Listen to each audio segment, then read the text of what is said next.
How to organize your closet without spending anything. I was at a client's house working with her to organize her closet.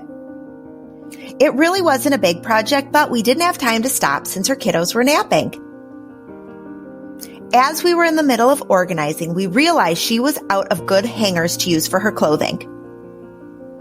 Then I started thinking about others who might try to get themselves organized, but either not have the supplies they need while they're organizing or the money to purchase those supplies.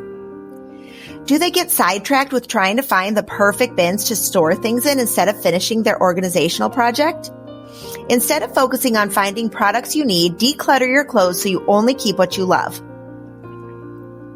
Then find products that work only if you need them. So I'm here to show you how to get your closet organized without spending anything. The first thing you need to do is clear out your entire closet. Make sure you clean the floors, rods, and shelves. If you have room, I would even recommend taking out any other clutter you have in your closet.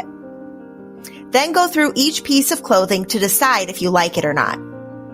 Hang up the clothing you love and wear often. Donate or sell items that no longer fit you. If you are unsure, try on a piece of clothing. Try to make an outfit. Once all the clothing is put back, then you can decide if you need to purchase something, but only if you feel you need something like hangers. These steps will help you keep your closet organized because you are only keeping clothing you love. Follow for more.